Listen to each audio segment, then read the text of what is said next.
नमस्कार. शालेय संस्कार या यूट्यूब चॅनेलमध्ये आपले स्वागत आहे. इयत्ता 10वी गणित भाग 2चा हा व्हिडिओ सेमी इंग्रजी व मराठी माध्यमाच्या विद्यार्थ्यांना उपयुक्त आहे. इयत्ता 10वी गणित भाग 2 प्रकरण 3 वर्तुळ सर्कल या प्रकरणातील संकीर्ण प्रश्नसंग्रह 3 म्हणजेच प्रॉब्लेम सेट 3 मधील प्रश्न पहिला आपण सोडवणार आहोत. प्रश्न पहिला, प्रत्येक उपप्रश्नासाठी 4 पर्याय उत्तरे दिलेली आहेत. त्यापैकी अचूक पर्याय निवडायचा आहे. पहिला प्रश्न, त्रिज्या अनुक्रमे 5.5 सेंटीमीटर आणि 3.3 सेंटीमीटर असलेली दोन वर्तुळे परस्परांना स्पर्श करतात. त्यांच्या केंद्रातील अंतर किती सेंटीमीटर आहे? प्रत्येक प्रश्नामध्ये 4 पर्याय दिलेले आहेत. आपल्याला अचूक पर्याय यातून निवडायचा आहे. बहुपर्यायी जरी हे प्रश्न असले तरी आपण यातील काही गणितं कागदावरती सोडवून त्याचं अचूक उत्तर शोधणार आहोत. त्यामुळे प्रत्येक प्रश्नाचं उत्तर आपण एका स्वतंत्र कागदावरती सोडवणार आहोत. 4 alternative answers for each of the following questions are given. Choose the correct alternative. Two circles of radii 5.5 cm and 3.3 cm respectively touch each other. What is the distance between their centers? And here 4 alternatives are given. We have to choose the correct alternative. म्हणजे या पहिल्या प्रश्नामध्ये दोन वर्तुळे आहेत आणि परस्परांना स्पर्श करतात असं सांगितलेलं आहे. मग इथे स्पर्श वर्तुळे दोन प्रकारची आहेत, अंतरस्पर्शी आणि बाह्यस्पर्शी वर्तुळे. म्हणजे इथे आपल्याला गणितात सांगितलेलं नाहीये की वर्तुळे नेमकी कशी स्पर्श करतात. त्यामुळे इथे आपल्याला दोन्ही प्रकारच्या स्पर्श वर्तुळांचा विचार करावा लागेल. अंतरस्पर्शी वर्तुळे आणि बाह्यस्पर्शी वर्तुळे, इंटरनली टचिंग सर्कल्स आणि एक्सटर्नली टचिंग सर्कल्स. त्यामुळे आपण दोन्ही पर्यायांचा विचार करून इथे वर्तुळाच्या केंद्रातील अंतर म्हणजेच डिस्टन्स बिटवीन देअर सेंटर्स आपण काढणार आहोत. मग अंतरस्पर्शी वर्तुळांच्या बाबतीमध्ये आपल्याला माहिती की दोन वर्तुळांच्या केंद्रातील अंतर म्हणजेच डिस्टन्स बिटवीन देअर सेंटर्स म्हणजेच त्यांच्या त्रिज्यातील फरका एवढं असतं. म्हणजेच डिफरन्स बिटवीन देअर रॅडिया म्हणजेच R1 मायनस R2. मग इथे मोठ्या वर्तुळाची त्रिज्या 5.5 आहे आणि छोट्या वर्तुळाची त्रिज्या 3.3 सेंटीमीटर दिलेली आहे गणितामध्ये. म्हणून आपण त्रिज्यांचा फरक घेतला म्हणजे डिफरन्स घेतला रॅडियनचा, तर तो 5.3 मायनस 3.3 येतं 2.2 सेंटीमीटर. म्हणजे अंतरस्पर्शी वर्तुळे इंटरनली टचिंग सर्कल्स असतील तर त्यांच्या केंद्रातील अंतर आपल्याला मिळतं 2.2 सेंटीमीटर. तसेच बाह्यस्पर्शी वर्तुळांच्या बाबतीमध्ये गुणधर्म असा आहे की केंद्रातील अंतर हे त्रिज्यांच्या बेरजे एवढे असते. Distance between their centres in case of externally touching circles it is the sum of their radii. म्हणून इथे R1 अधिक R2 यांची बेरीज आपण केलेली आहे. मग यांची बेरीज होते 5.5 अधिक 3.3 यांची बेरीज झाली 8.8 सेंटीमीटर. म्हणजे इथे आपण दोन्ही स्पर्श वर्तुळांचा विचार केलेला आहे. अंतरस्पर्शी वर्तुळांच्या बाबतीमध्ये केंद्रातील अंतर येतं 2.2 सेंटीमीटर आणि बाह्यस्पर्शी वर्तुळांच्या बाबतीमध्ये उत्तर येतं केंद्रातील अंतर आहे 8.8 सेंटीमीटर. म्हणजे इथे दोन्ही उत्तरांचा पर्याय आपल्याला विचारात घ्यावा लागणार आहे. त्यामुळे उत्तर येणार आहे डी पर्याय, कारण डी पर्यायामध्ये हे दोन्ही उत्तरे आहेत 2.2 सेंटीमीटर आणि 8.8 सेंटीमीटर. आता दुसरा उपप्रश्न पाहूया. परस्परांना छेदणाऱ्या दोन वर्तुळांपैकी प्रत्येक वर्तुळ दुसऱ्या वर्तुळाच्या केंद्रातून जाते. जर त्यांच्या केंद्रातील अंतर 12 सेंटीमीटर असेल तर प्रत्येक वर्तुळाची त्रिज्या किती सेंटीमीटर आहे? इथे देखील 4 पर्याय आपल्याला दिलेले आहेत. यातून अचूक पर्याय आपल्याला निवडायचा आहे. Sub question 2.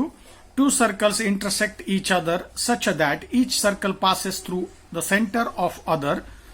If the distance between their centers is 12, what is the radius of each circle? And 4 alternatives are given. We have to select the correct alternative.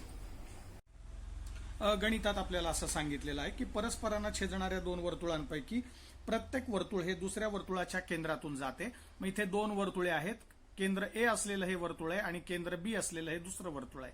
आणि ही दोन्ही वर्तुळे परस्परांना अशी छेदत आहेत की ते दोन्ही वर्तुळे एकमेकांच्या केंद्रातून जात आहेत. म्हणजे ए केंद्र असलेलं वर्तुळ हे बी केंद्रातून गेलेलं आहे आणि बी केंद्र असलेलं वर्तुळ हे ए केंद्रातून गेलेलं आहे. त्यामुळे AB ही दोन्ही वर्तुळांची सामायिक त्रिज्या आहे. आणि इथे त्रिज्या आपल्याला गणितात दिलेली आहे की यांच्या केंद्रातील अंतर दिलेलं आहे 12. म्हणजेच इथे केंद्रातील अंतर जे AB आहे तीच यांची सामायिक त्रिज्या आहे. म्हणून इथे या दोन्ही वर्तुळांची सामायिक त्रिज्या ही 12 सेंटीमीटर आहे. आणि आपल्याला तेच विचारलंय या प्रत्येक वर्तुळाची त्रिज्या किती आहे. तर या दोन्ही वर्तुळांची त्रिज्या 12 सेंटीमीटर आहे. म्हणजेच रॅडियस इज 12 सेंटीमीटर. म्हणून अचूक पर्याय इथे बी पर्याय आहे, कारण बी पर्यायामध्ये 12 सेंटीमीटर हे उत्तर आहे. In this example, here two circles intersect each other such that each circle passes through the center of the other. Here A is the center of this circle and B is the center of the second circle, and here both the circles intersect each other such that they passes through the center of one another. So here the distance between the centers is given, that is 12, and here the distance AB is nothing but the common radius of both the circles, and here we have to find the length of the radius, and that is 12 centimeter. So radius is 12 centimeter, that is the common radius of both the circles, and that distance we have to find in this example. So answer is radius is 12 centimeter, and that answer is given in the alternative B. So B is the correct answer of this question. आता प्रश्न तिसरा पाहूया. एक वर्तुळ एका समांतरभुज चौकोनाच्या सर्व बाजूंना स्पर्श करते, तर तो समांतरभुज चौकोन डॅश डॅश असला पाहिजे या विधानातील रिकाम्या जागी योग्य शब्द लिहा. आणि 4 पर्याय आपल्याला दिलेले आहेत: आयत, समभुज चौकोन, चौरस आणि समलंब चौकोन. Third question is a circle touches all sides of parallelogram so that parallelogram must be a dash dash, and 4 alternatives are given. First is rectangle, rhombus, square and trapezium. So we have to select the correct answer. या प्रश्नामध्ये एक वर्तुळ आपल्याला सांगितलं की एका समांतरभुज चौकोनाच्या सर्व बाजूंना स्पर्श करते. म्हणजे इथे चौकोन ABCD हा समांतरभुज चौकोन आहे आणि हे वर्तुळ याच्या 4 बाजूंना स्पर्श करते आहे. म्हणजेच हा चौकोन समभुज चौकोन असला पाहिजे, म्हणजे त्याच्या 4 बाजू सारख्या असणार आहेत. म्हणून याचा अचूक पर्याय बी आहे, कारण बी पर्यायामध्ये समभुज चौकोन हे उत्तर दिलेले आहे. इथे या चौकोनाच्या 4 बाजू म्हणजेच या वर्तुळाच्या स्पर्शिका आहेत आणि बाहेरील बिंदूतून काढलेल्या वर्तुळाला 2 स्पर्शिका असतात आणि त्यावरील स्पर्शिका खंड एकरूप असतात. या गुणधर्माचा वापर करून आपण हे इथे सिद्ध करू शकतो की हा समांतरभुज चौकोन हा समभुज चौकोन आहे. म्हणून इथे आपण उत्तर लिहितो आहोत की हे वर्तुळ या समांतरभुज चौकोनाच्या 4 बाजूंना स्पर्श करते आहे. म्हणजेच हा समांतरभुज चौकोन हा समभुज चौकोन आहे. म्हणून बी पर्याय हे त्याचं अचूक उत्तर आहे. In this example, circle touches the all sides of the parallelogram. Here quadrilateral ABCD is a parallelogram, and this parallelogram have sides AB, BC, CD and AD, and these sides are the tangents of this circle. And so this parallelogram is a rhombus. So B is the correct answer, rhombus. So in this example, the tangent segments drawn from an external point to a circle are congruent. So here every vertex of this quadrilateral is a point which is in the exterior of this circle, and from each point the concerned two sides are nothing but the 2 tangents of that circle. So everywhere here the tangent segments from the external point are congruent. So by using this theorem we can prove that this quadrilateral is a parallelogram, and from this given information we can prove that this is a rhombus also. So here the quadrilateral ABCD is a parallelogram, and the sides of this parallelogram are the tangents of this circle. Hence this quadrilateral is a rhombus also. So B is the correct alternative here. आता प्रश्न चौथा. एका वर्तुळाच्या केंद्रापासून 12.5 centimetre अंतरावरील एका बिंदूतून त्या वर्तुळाला काढलेल्या स्पर्शिका खंडाची लांबी 12 सेंटीमीटर आहे, तर त्या वर्तुळाचा व्यास किती सेंटीमीटर आहे. 4 पर्याय दिलेले आहेत: 25, 24, 7, 14. अचूक पर्याय आपल्याला निवडायचा. Fourth question. Length of a tangent segment drawn from a point which is at a distance 12.5 centimeter from the center of circle is 12 centimeter. Find the diameter of the circle. या उदाहरणामध्ये इथे ओ केंद्र असलेलं हे वर्तुळ घेतलं आणि या केंद्रापासून 12.5 सेंटीमीटर अंतरावर बिंदू पी आहे आणि या पी मधून या वर्तुळाला जी स्पर्शिका आहे एपी, यावरती स्पर्शिका खंड एपी ची लांबी दिलेली आहे 12 सेंटीमीटर आणि ओपी आहे 12.5. तर आपल्याला विचारलंय की या वर्तुळाचा व्यास किती. मग इथे आपण ही त्रिज्या OA जोडली, म्हणजेच त्रिज्या आणि स्पर्शिका यामध्ये काटकोन असतो, कारण स्पर्शिका ही त्रिज्येला लंब असते, हे आपल्याला गुणधर्म माहिती आहे. स्पर्शिका त्रिज्या प्रमेय. मग त्यानुसार हा त्रिकोण OAP हा काटकोन त्रिकोण आपल्याला मिळेल आणि यामध्ये कोन ए जवळ काटकोन आहे, म्हणजे OP हा कर्ण झाला आणि या काटकोन त्रिकोणात दोन बाजू आपल्याला माहिती आहेत. मग तिसरी बाजू काढण्यासाठी पायथागोरसचं प्रमेय वापरलं. इथे कर्णाचा वर्ग म्हणजेच OP वर्ग बरोबर OA वर्ग अधिक AP वर्ग हे पायथागोरसचं प्रमेय वापरलं. कर्णाचा वर्ग बरोबर उरलेल्या दोन बाजूंच्या वर्गांची बेरीज आणि यामध्ये किमती ठेवल्या. OP ची किंमत आहे 12.5, म्हणजे 12.5 चा वर्ग बरोबर OA ची किंमत काढायची, कारण त्रिज्या काढायची आहे, आणि AP ची किंमत आहे, स्पर्शिका खंडाची किंमत आहे 12, ती इथे ठेवली 12 चा वर्ग. मग याप्रमाणे हे समीकरण इथे सोडवलं. 12.5 चा वर्ग झाला 156.25. OA वर्ग आहे तसाच आहे, 12 चा वर्ग 144. मग 144 ला डावीकडे नेलं, वजा झाले. 156.25 मधून 144 वजा झाले. ही वजाबाकी इथे केली आहे उभ्या मांडणीने. 156.25 मधून 144 गेले, 12.25 राहिले, म्हणजेच 12.25 बरोबर OA वर्ग. मग दोन्ही बाजूचं वर्गमूळ काढलं, म्हणजेच OA बरोबर आले 3.5. 12.25 चं वर्गमूळ आलं 3.5 सेंटीमीटर, म्हणजेच त्रिज्या मिळाली 3.5. आणि त्रिज्येवरून व्यास आपल्याला काढण्यासाठी सूत्र माहिती आहे की व्यास हा त्रिज्येच्या दुप्पट असतो, म्हणजेच व्यास बरोबर 2 गुणिले त्रिज्या, म्हणजेच 2 गुणिले 3.5 म्हणजेच 7. म्हणजेच इथे वर्तुळाचा व्यास मिळाला 7 सेंटीमीटर आणि हे 7 उत्तर सी पर्यायामध्ये आहे, म्हणून अचूक पर्याय आहे C. In this example, O is the center of this circle and OP is 12.5 centimeter and PA is the tangent segment of this circle and the length of this tangent segment is 12 centimeter. And we know that radius is perpendicular to the tangent. So OA is perpendicular to PA here, means angle A is of 90 degree. So triangle OAP is a right angle triangle. And here OP is the hypotenuse of this right angle triangle. So we can use the Pythagoras theorem here, because in this right angle triangle the two sides are given and we have to find the third side. So we are using Pythagoras theorem to find here radius OA. So OP square is equal to OA square plus AP square. This is by the Pythagoras theorem. So put the values here. OP is 12.5. So put here 12.5 square is equal to OA square as it is, plus AP is 12. So 12 square. So square of 12.5 is 156.25 is equal to OA square as it is, and square of 12 is 144. So take this 144 to the left hand side, it becomes minus. So 156 minus 156.25 minus 144 is equal to OA square. So subtraction of these two numbers is here. So 156.25 minus 144 is 12.25. So 12.25 is equal to OA square. Taking square root on both sides, we get OA is equal to 3.5. So square root of 12.25 is 3.5. So radius OA is 3.5 centimeter. So we can find the diameter.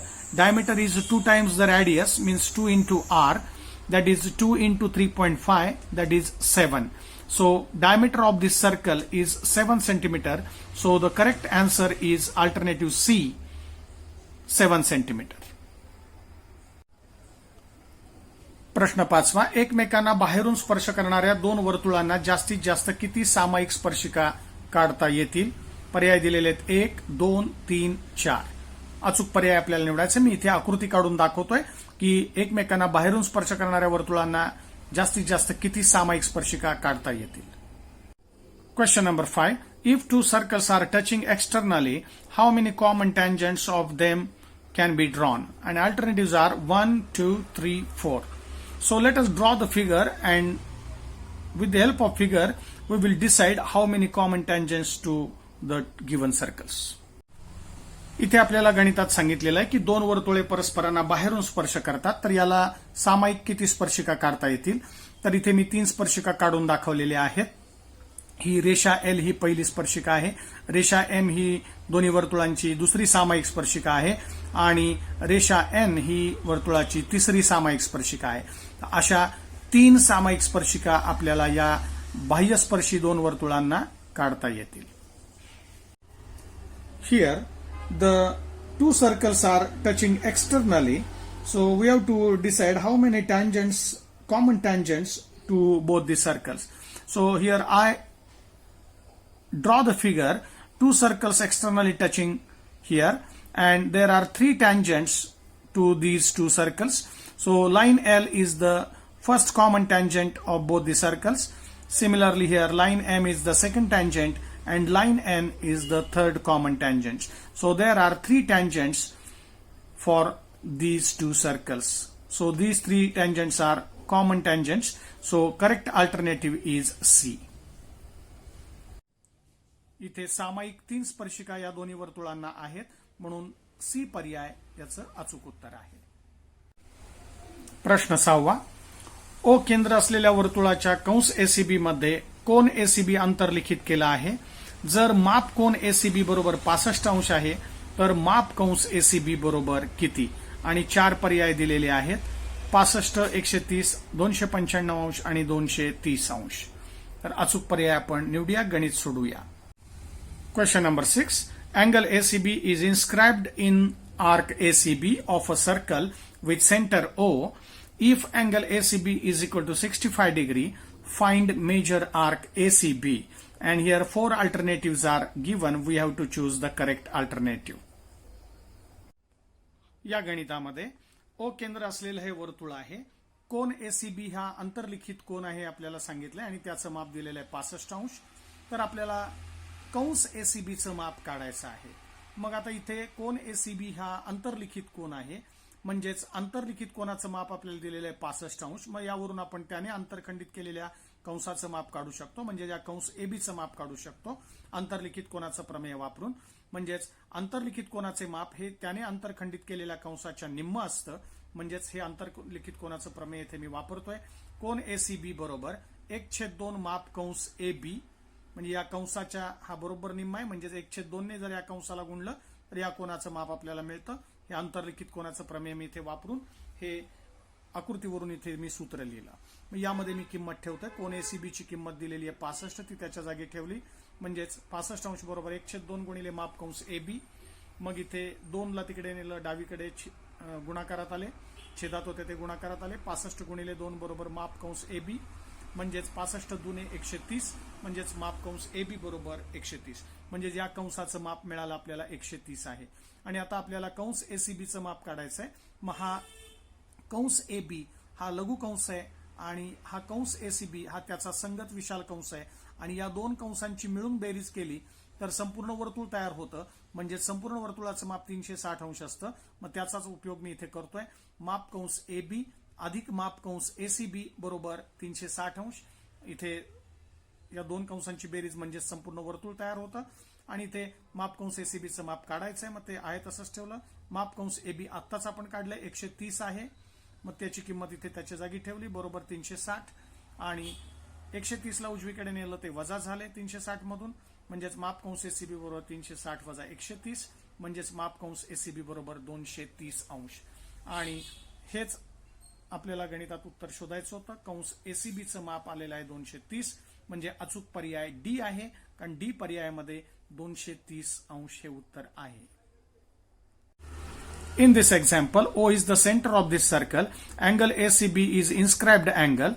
So arc AB is the intercepted arc of this inscribed angle ACB. So by using inscribed angle theorem, we know that the measure of inscribed angle is half of the intercepted arc. So angle ACB is equal to 1/2 into measure arc AB by using this inscribed angle theorem. Now put the value of angle ACB is 65 here. So 65 is equal to half into measure arc AB. So take this 2 to the left hand side. So 65 into 2 is equal to major arc AB. So major arc AB is equal to 130. 65 into 2 is 130. So the measure of arc AB is 130 degree. Now we have to find major arc ACB. Now here, if we take the sum of these two arcs, we will get a whole circle, and we know that the measure of whole circle is 360 degree. So major arc AB plus major arc ACB is equal to 360. So by using this property of circle, so sum of the arcs, sum of the minor arc and plus major arc becomes the whole circle. So major arc ACB plus major arc AB is equal to 360. So put the value of major arc AB here, 130 just we found. So major arc ACB plus 130 is equal to 360. Take this 130 to the right hand side, it becomes minus. So major arc ACB is equal to 360 minus 130. So major arc ACB is equal to 230 degree. So the correct alternative is D. So major arc ACB we have to find in this example. So this major arc ACB is 230. So correct answer is D alternative. आता प्रश्न 7वा सोडूया. एका वर्तुळाच्या जीवा AB आणि जीवा CD परस्परांना वर्तुळाच्या अंतर्भागात बिंदू E मध्ये छेदतात. जर AE बरोबर 5.6 आहे, EB बरोबर 10 आहे, CE बरोबर 8, तर ED ची किंमत आपल्याला काढायची. 4 पर्याय आपल्याला दिलेले आहेत. Question number 7. Chords AB and CD of a circle intersect inside the circle at point E. If A is equal to 5.6, EB is equal to 10, C is equal to 8, find ED, and 4 alternatives are given. We have to choose the correct alternative. या उदाहरणामध्ये O केंद्र असलेले वर्तुळ आहे आणि दोन जीवा AB आणि CD या परस्परांना वर्तुळाच्या अंतर्भागातील बिंदू E मध्ये छेदतात हे गणितात सांगितलेलं आहे. आणि काही माप इथे दिलेली आहेत. EA चं माप 5.6 आहे, EB दिलेला आहे 10, EC आहे 8 आणि आपल्याला ED ची किंमत काढायची आहे. मग इथे जीवा अंतरछेदनाचं प्रमेय आहे. जेव्हा दोन जीवा परस्परांना वर्तुळाच्या अंतर्भागात छेदतात तेव्हा त्यांचा जो छेदनबिंदू आहे तिथून आपण त्या प्रत्येक जीवेचे दोन जे भाग झालेले आहेत त्यांचा गुणाकार डावीकडे घ्यायचा आहे आणि दुसऱ्या जीवेच्या दोन भागांचा गुणाकार उजवीकडे लिहायचा आहे. असं आपण सूत्र इथे लिहायचं आहे. म्हणजेच इथे AB जीवेचे जे दोन भाग आहेत ते EA आणि EB आहे, म्हणून त्यांचा गुणाकार प्रथम घेतला. EA गुणिले EB बरोबर EC गुणिले ED. म्हणजे AB जीवेचे दोन भागाचा गुणाकार डावीकडे आहे आणि CD जीवेच्या दोन भाग आहेत EC आणि ED यांचा गुणाकार उजवीकडे घेतलाय जीवा अंतरछेदनाच्या प्रमेयानुसार. मग हे सूत्र तयार केलं आकृतीवरून या प्रमेयानुसार आणि मग यामध्ये किमती ठेवल्या. EA ची किंमत 5.6, EB 10, EC 8 आहे आणि ED काढायचा आहे. मग यांचा गुणाकार झाला 5.6 गुणिले 10 झाला 56.0 बरोबर 8 गुणिले ED. मग 8 ला डावीकडे घेतलं, छेदात आले. 56/8 बरोबर ED म्हणजेच 8 56 भाग गेला म्हणजे ED बरोबर 7. म्हणजे अचूक पर्याय आहे A, कारण A पर्यायामध्ये 7 हे उत्तर आहे. In this example, O is the center of this circle and chords AB and CD intersect inside the circle at point E. Here the values of EA, EB, EC are given and we have to find ED. So by using the theorem of chords intersecting inside the circle, the formula is, by using this theorem we can write the formula as EA into EB is equal to EC into ED. So the two parts of chord AB are EA and EB. So take the product to the left hand side and second chord is CD and their parts are EC and ED. So their product is on the right hand side. Now put the values here. EA is 5.6, EB is 10, EC is 8 and we have to find ED as it is. So 5.6 into 10 is 56.0 is equal to 8 into ED as it is. Take this 8 to the left hand side, it will be in the denominator. So 56 upon 8 is equal to ED. So 8 ones are 8, 8 sevens are 56. So ED is equal to 7. So correct answer is the A alternative 7. So 7 is the correct answer. आता प्रश्न 8वा सोडूया. चक्रीय चौकोन ABCD मध्ये कोन A च्या मापाची दुप्पट ही कोन C च्या मापाच्या तिपटी एवढी आहे, तर कोन C चे माप किती? आणि 4 पर्याय दिलेले आहेत 36, 72, 90, 108. अचूक पर्याय आपल्याला निवडायचा आहे. Question number 8. In a cyclic quadrilateral ABCD, twice the measure of angle A is equal to the thrice the measure of angle C. Find the measure of angle C. And here four alternatives are 36, 72, 90 and 108. So we have to choose the correct alternative. या उदाहरणामध्ये आपल्याला चौकोन ABCD हा चक्रीय चौकोन आहे सांगितलेला आहे, म्हणजे ज्याचे चारही शिरोबिंदू वर्तुळावर आहेत. आणि आपल्याला असं दिलेली अट आहे गणितामध्ये की कोन ए ची दुप्पट ही कोन सी च्या तिपटी एवढी आहे.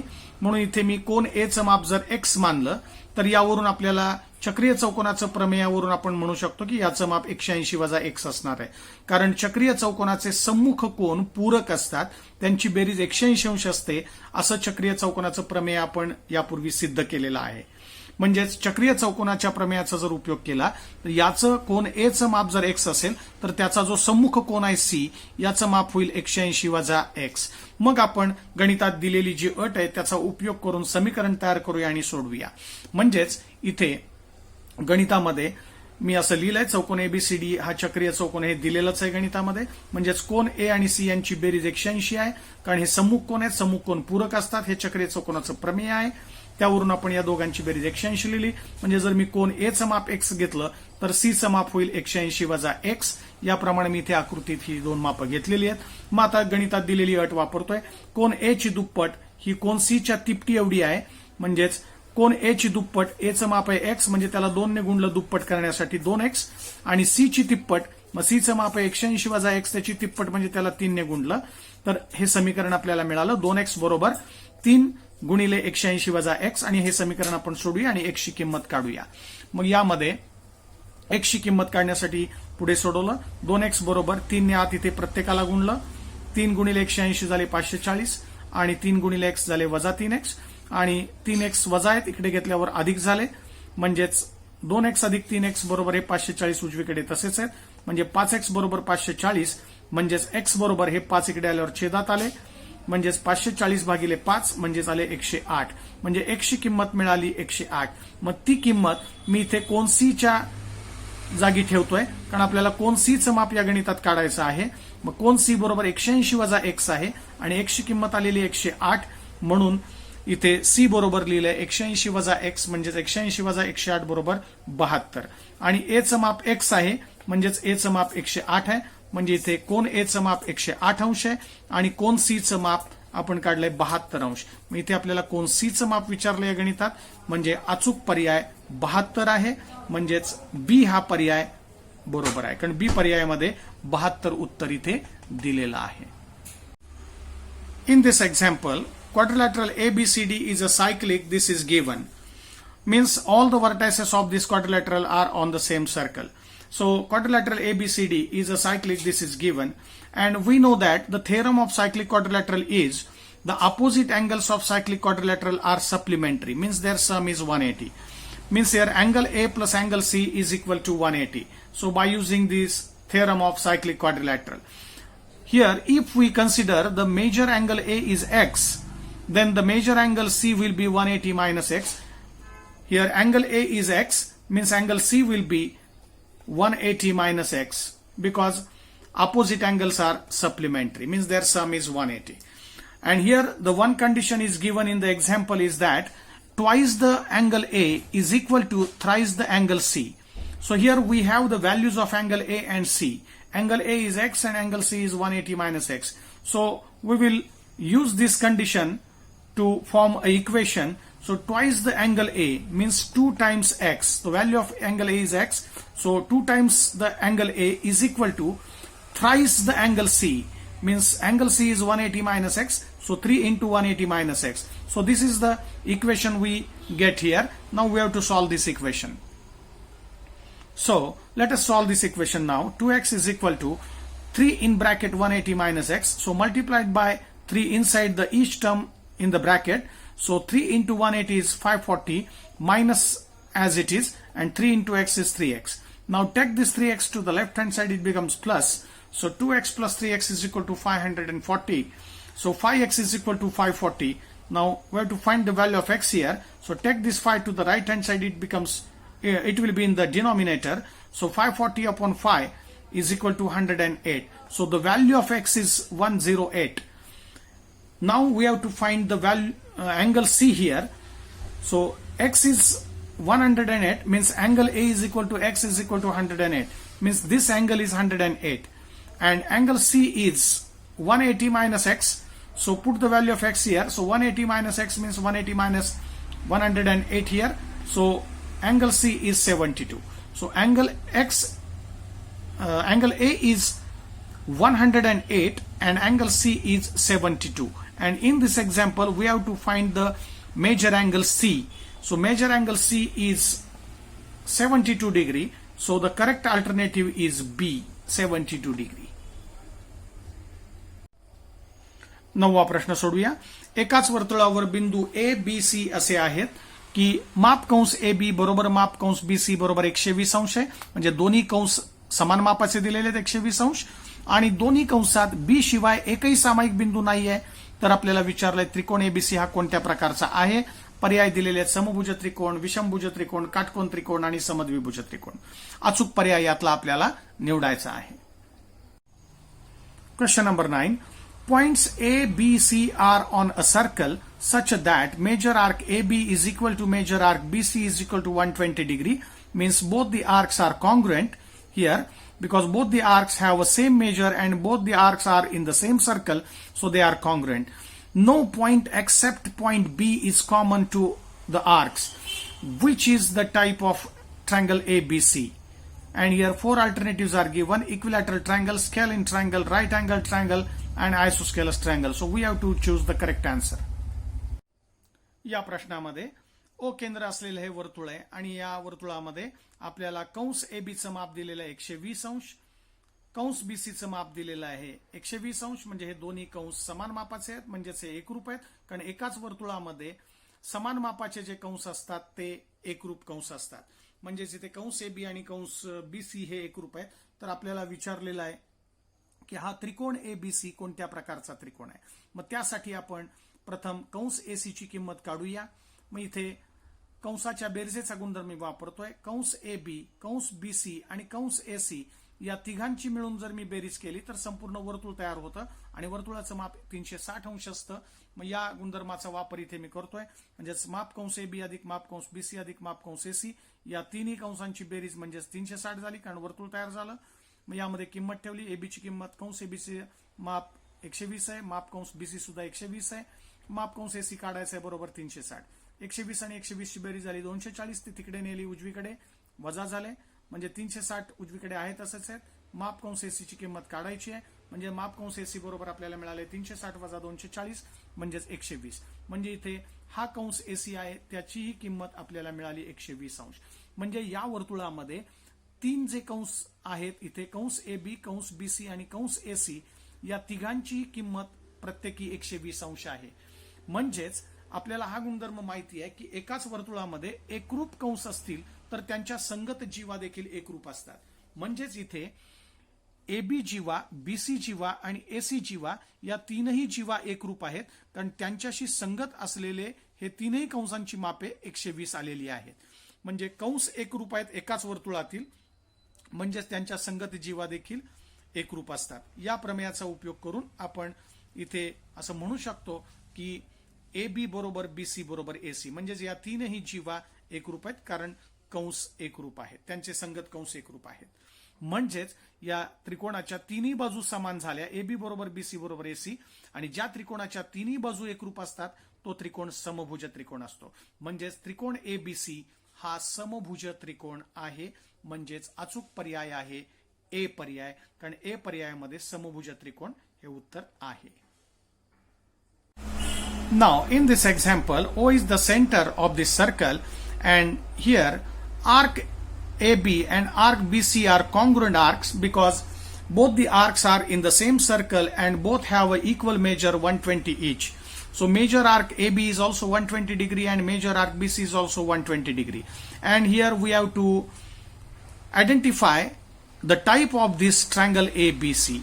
So let us find the major arc AC first. Now here in this figure, if we take the sum of these three arcs, arc AB plus arc BC plus arc AC becomes a whole circle, and the measure of whole circle is 360. So by using this property here, measure arc AB plus measure arc BC plus measure arc AC is equal to 360. So becomes a whole circle. So is equal to 360. Now put the value here. Measure arc AB is 120. Measure arc BC is also 120. And measure arc AC we have to find. So as it is equal to 360. Now 120 plus 120 is 240. And take this 240 to the right hand side, it becomes minus. So measure arc AC is equal to 360 on the right hand side as it is. And this 240 to the right hand side, it becomes minus. So 360 minus 240. So measure arc AC is equal to 120. So this arc AC is also 120 degree here. So in this circle, all the three arcs have an equal measure. Arc AB is also 120, arc BC is also 120, and arc AC is also 120. So in the same circle, the three arcs have an equal measure, means these three arcs are congruent. So we know the property that if the arcs are congruent, means the related chords are also congruent. So this is the theorem. Chords of the same circle are equal if the related arcs are congruent. So here all the arcs are congruent because all the arcs are in the same circle and all these arcs have an equal measure 120. So these three arcs AB, BC and AC are congruent. It means that the related chords are also congruent. So AB chord, BC chord and AC chords are also congruent. So AB is equal to BC is equal to AC.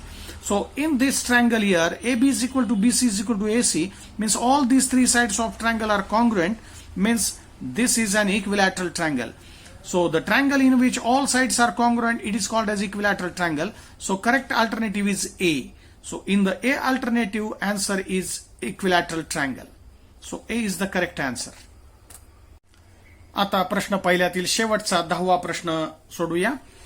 रेख XZ व्यास असलेल्या वर्तुळाच्या अंतर्भागात Y हा एक बिंदू आहे, तर खालीलपैकी किती विधाने सत्य आहेत?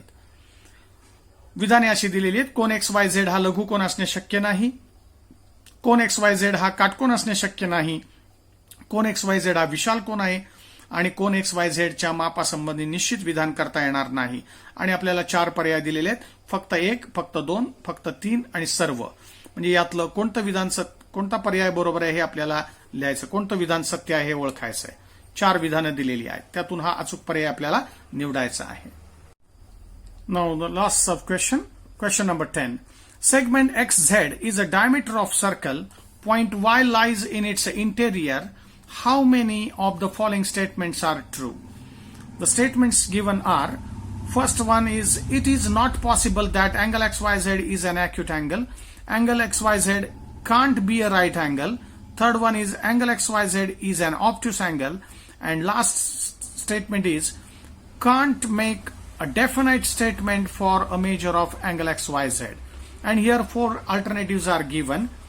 Only one statement is true, only 2 statements are true, only 3 statements are true, and all the statements are true. So we have to choose the correct alternative here. या उदाहरणामध्ये O केंद्र असलेले हे वर्तुळ XZ हा व्यास सांगितलेला आहे आणि Y बिंदू हा वर्तुळाच्या अंतर्भागात आहे. मग आपल्याला विचारलंय की कोन XYZ च्या कोनाबद्दल आपल्याला 4 वाक्य दिलेली आहेत. तर जेव्हा वर्तुळाचा व्यास XZ इथे दिलेला आहे आणि Y हा बिंदू अंतर्भागात आहे, तेव्हा व्यासाची टोके जेव्हा अंतर्भागातील बिंदूशी जोडली जातात त्यावेळेला नेहमी विशाल कोन होतो. त्यामुळे इथे कोन XYZ हा विशाल कोन आहे हे अचूक उत्तर आहे. त्यामुळे पर्याय C याचं अचूक उत्तर आहे. तेव्हा गुणधर्म असा आहे की व्यासाची टोके जर वर्तुळाच्या अंतर्भागातील बिंदूशी जोडली तर त्या बिंदूपाशी तयार होणारा कोन हा विशाल कोन असतो. व्यासाची टोके जर वर्तुळावर बिंदूशी जोडली तर त्या वर्तुळावरील बिंदूपाशी तयार होणारा कोन काटकोन असतो. आणि व्यासाची टोके जर वर्तुळाच्या बाह्य भागातील बिंदूशी जोडली तर त्या बाह्य भागातील बिंदूपाशी होणारा कोन हा लघुकोन असतो. पण इथे अंतर्भागात बिंदू दिलेला आहे, त्यामुळे व्यासाची टोके जर X आणि Z ही जर या Y शी जोडली तर कोन XYZ हा विशाल कोन होईल आणि म्हणून C हा पर्याय अचूक पर्याय आहे. In this example, O is the center of this circle and XZ is the diameter and point Y is in the interior of this circle. So we have to write which of the following statement is true about this angle XYZ. So point Y is in the interior of this circle and X and Z are the endpoints of the diameter, then angle XYZ is always obtuse angle. So this is the correct answer. So angle XYZ is an obtuse angle and this answer is given in the alternative C. So C is the correct alternative here. So the property is here. If the endpoints of this diameter joined with the point which is in the interior of the circle, that is Y is in the interior. So angle XYZ is an obtuse angle here. So the point which is in the interior of the circle and that point is joined with the endpoints of the diameter, then the angle formed there at that interior point is an obtuse angle. If that point is on the circle and that point joined with the endpoints of the diameter, then the angle formed is of 90 degree, means right angle. And if the point is in the exterior of the circle and that point joined with the endpoints of the diameter, so angle formed at the exterior point is acute angle. So here the point is in the interior of the circle, so that point is joined with the endpoints of this diameter, so angle XYZ is an obtuse angle. So by this property, C is the correct answer.